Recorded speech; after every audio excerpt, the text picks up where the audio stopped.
السلام علیکم بچوں، آپ کا لیسن نمبر 4 اقوام متحدہ کا دوسرا حصہ چلے گا آج۔ اس میں ہم دیکھیں گے کہ اقوام متحدہ کی تشکیل کیسے ہوتی ہے، اس کے کام کیسے ہوتے ہیں، ان کے اراکین کا انتخاب کیسا ہوتا ہے، ان کے اراکین کی تعداد کتنی ہوتی ہے، ان کے فرائض کیا ہیں۔ تو سب سے پہلے ہم لیتے ہیں اجلاس عام۔ اس میں جنرل اسمبلی امریکہ کے شہر نیو یارک میں اس کا صدر دفتر ہے، اور اس کے اراکین کی تعداد ہوتی ہے، ہر ملک کے 5 نمائندے اس کے اراکین کے تعداد میں شامل ہیں، یعنی ہر ملک کے 5 نمائندے اس میں شامل ہوتے ہیں۔ اراکین کا انتخاب کیسے ہوتا ہے؟ تو ہر رکن ملک اپنے 5 نمائندے بھیجتا ہے، لیکن ووٹ صرف ایک کا ہوتا ہے۔ سال میں کم از کم ایک اجلاس ستمبر سے دسمبر کے عرصے میں ہوتا ہے، اور اقوام متحدہ کی منظور شدہ زبانیں جیسے کہ انگریزی، فرانسیسی، روسی، اسپینی، چینی اور عربی میں ہوتا ہے۔ اسی کے ساتھ اب یہ دیکھتے ہیں کہ اس اجلاس عام کا جو ہے جنرل اسمبلی کا فرائض کیا ہوتا ہے۔ تو سب سے پہلے ماحولیات، ترک اسلحہ، ایسے مسائل پر بحث کر کے قرارداد کو منظور کرنا۔ ماحولیات یعنی کہ اپنا جو ماحول ہے، تم کو پتہ ہے کہ آج کل جو ہے بہت زیادہ گرمی ہو جاتی ہے، برف جو ہے وہ پگھل رہی ہے انٹارکٹیکا کی، اور بہت سارے مسائل جو ہے ماحول کو لے کے جتنے ہو سکتے اتنے پودے لگائیے، یہ ساری چیزیں جو ہے وہ ان سارے ماحولیات پر جو ہے وہ بحث کی جاتی ہے۔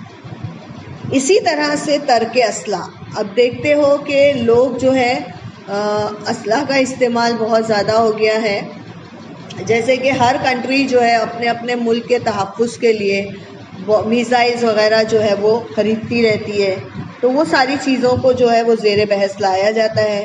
اسی طرح سے سلامتی کونسل کے غیر مستقل ارکان کا انتخاب کرنا، سیکریٹریٹ کے معتمد اعلیٰ اور بین الاقوامی عدالت کے جج کا انتخاب کرنا، اور اقوام متحدہ کے سالانہ بجٹ کو منظوری دینا، یہ سارے کام جو ہے ان کے جنرل اسمبلی کے ہیں۔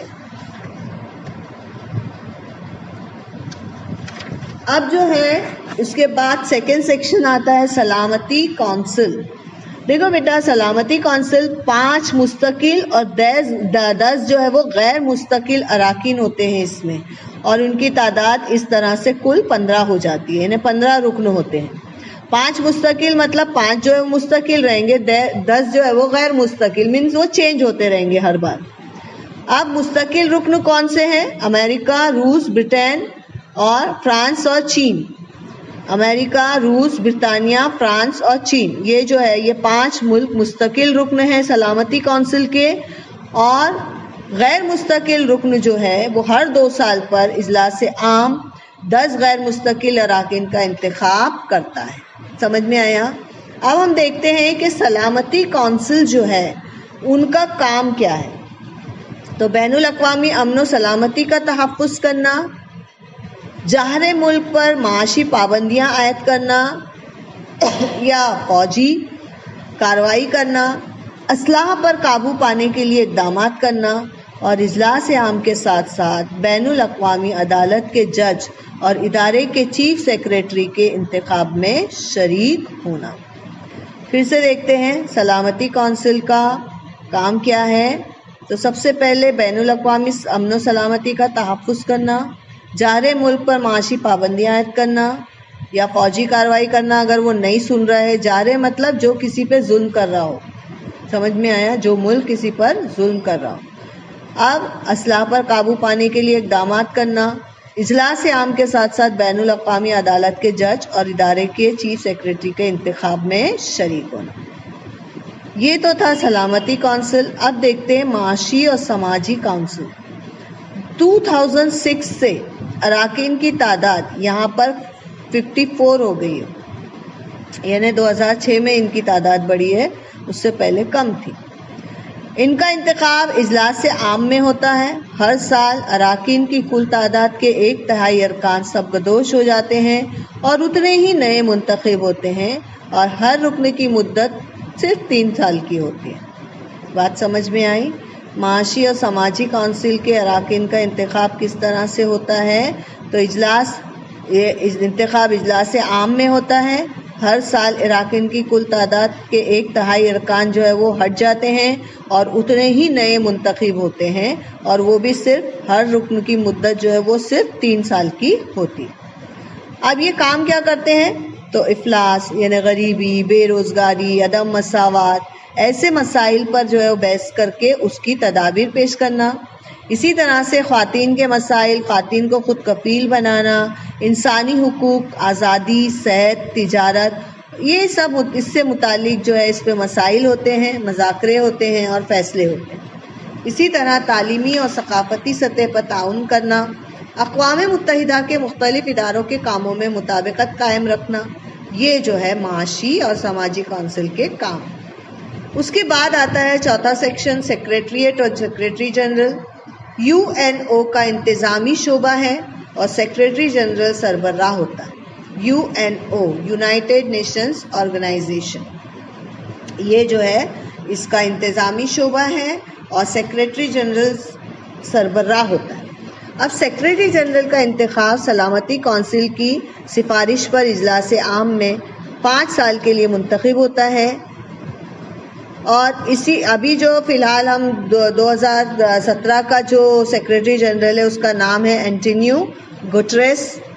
اور اسی طرح سے یہ لوگ کام یہ کرتے ہیں کہ موسموں کی تبدیلی، حقوق انسانی وغیرہ میں بین الاقوامی مسائل پر اجلاس طلب کرنا، اور اجلاس عام میں اور سلامتی کونسل کی میٹنگوں کا انعقاد کرنا، اور اسی طرح سے معلومات جمع کرنا اور ذرائع ابلاغ کو معلومات مہیا کرانا، یعنی وہ جو بھی کام کر رہے ہیں اس سے متعلق جو ہے وہ ذرائع ابلاغ کو انفارم کرنا ہوتا ہے۔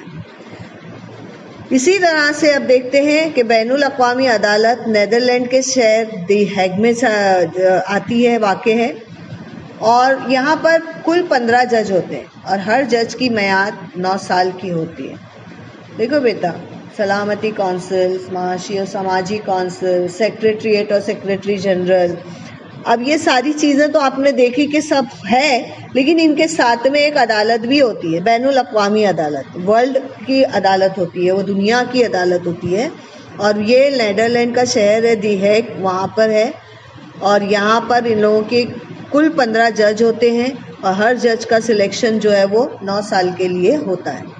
رکن ممالک میں سے سلامتی کونسل کی سفارش پر اجلاس عام ججوں کا انتخاب کرتا ہے، اور ہر 3 برس میں 1/3 یعنی 5 ججوں کا انتخاب کیا جاتا ہے۔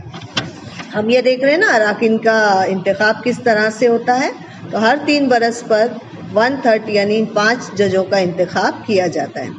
اسی طرح سے بین الاقوامی قوانین کے مطابق منصفی کا کام کرنا، ملکوں کے مابین تنازعات کا فیصلہ کرنا، اور اقوام متحدہ کے اجلاس عام اور سلامتی کونسل کو قانونی مشورے دینا، یہ سارے کام جو ہے ان کے ہیں، بین الاقوامی عدالت کے ہیں۔